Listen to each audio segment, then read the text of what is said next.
Emacs has, and there are other programs that know how to parse the PyCScope database. Excellent. This is a great project. Thank you so much. You're welcome.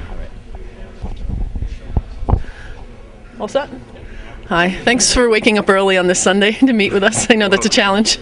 Okay, can you tell us a bit about your poster? Well, my name is Peter Portante. I work for Red Hat, and back when I was learning Python in 2008, being used to C, I used PyCScope to look at big source code projects and to introspect and figure out what symbols go where and who calls what, etc.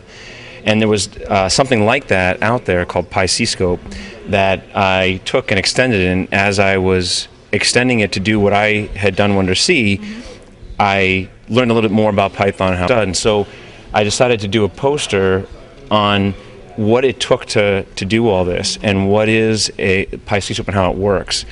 And so what this is all about is there's a small 4-line Python program right here.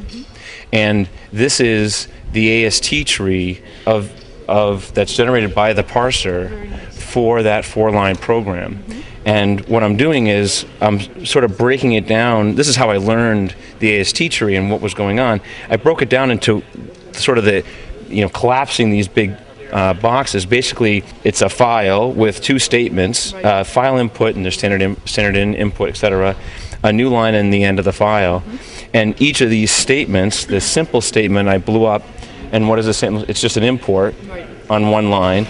And then there's an expression statement, which is just test equals something.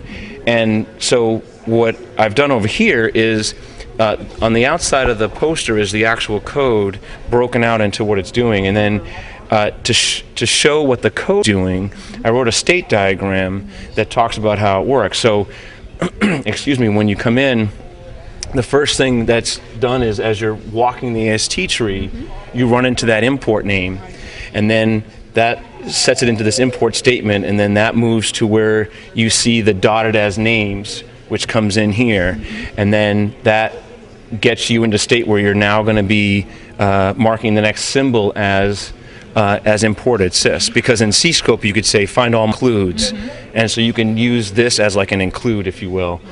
And then following that is that next line. So consume the new lines, and then we move to an assignment statement when we see the expression a test and an equal.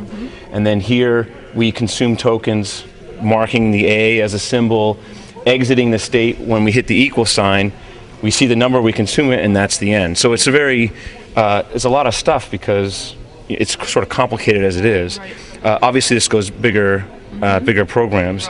And this is sort of an example of the PyScope program itself, show Python program that's been broken down, and I went and looked to see what symbols are being assigned to this, what values are being assigned to the symbol mark as it goes, and just sort of highlighting as an example of what that is. Excellent. Can you show me an example in some of this code of typecasting? I'm not seeing any of that. Is it part of this process that you examine, or is it not part of it? I don't do any typecasting in here. I'm just working with the AST tree as it stands, and I have not sort of explored into more Pythonic things that are happening.